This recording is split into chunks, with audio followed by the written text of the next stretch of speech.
मेरा जन्म एक बहुत अति साधारण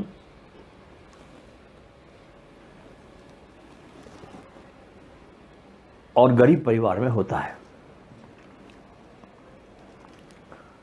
बचपन से ही पढ़ने का बहुत शौक था, स्टडी करने का।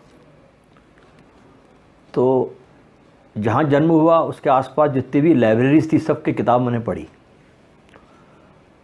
और सबसे पहले मैं जब मेरे भीतर ये परमात्मा को पाने की प्यास पैदा हुई, बहुत छोटा था मैं, 16 या 17 साल का रहा होगा।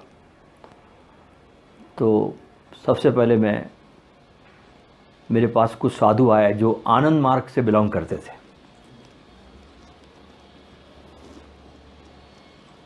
उनके साथ रहने को मिला। फिर कुछ देर रामकृष्ण के साहित्य से परिचित हुआ, वो पढ़ता रहा। और एक दिन अचानक एक अखबार में ओशो का चित्र आया और उस चित्र में उस शहर में उनका प्रवचन था। और उस अखबार में ये लिखा था कि आज का हर मंदिर एक दुकान बन गया है। ऐसे क्रांतिकारी प्रवचन सुनने के लिए आप सादर आमंत्रित हैं। प्रवचनकर्ता आचार्य श्री रजनीश जबलपुर, फलाना फलाना समय, फलाना फलाना स्थान।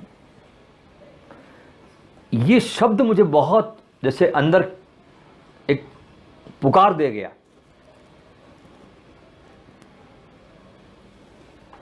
और बहुत छोटा था मैं।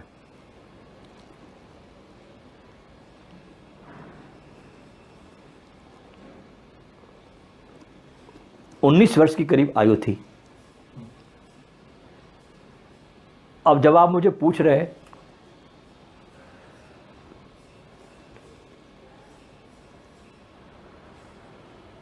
तो इस बात को मैं सिर्फ आपको बता नहीं रहा हूं,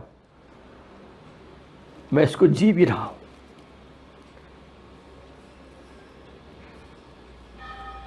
मेरे लिए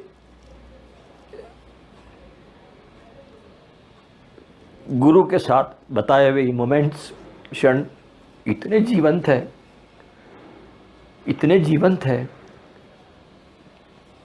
कि जरा सा कोई मुझे छू देता है उन क्षणों को तो भीतर से ओशो बहने लगता है।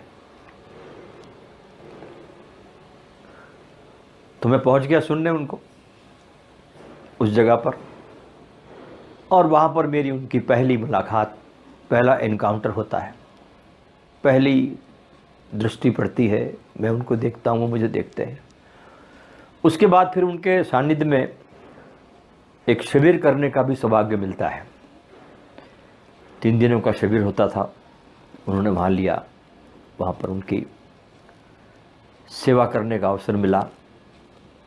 वो कपड़े दिन में 3 बार स्नान करते थे और एक बार जो कपड़े पहन लेते थे दोबारा नहीं पहनते थे, वो धो के पहनते थे।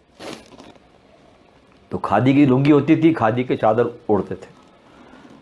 तो उस शिविर में अवसर मिला कि रोज़ कपड़ों को ले जाना, लॉन्ड्री को देना और वापस शाम को 5 बजे ला के देना। कपड़ों को जब मेरे को देती थी उनकी सेक्रेटरी माँ क्रांति, जो उन दिनों में उनके साथ पूरे भारत में घूमती थी उनकी केयर टेकर की तरह, तो कपड़े देती थी मेरे को, तो मैं कपड़ों को बहुत सूंघता था जो उनके शरीर से कपड़े निकलते थे।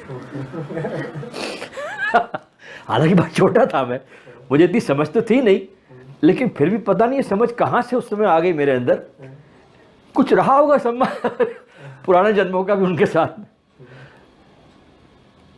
तो सूंघता था। और जैसे मैं आज रो रहा हूं प्रेम से भरकर, ऐसे ही उन कपड़ों को सूंघकर भी मेरे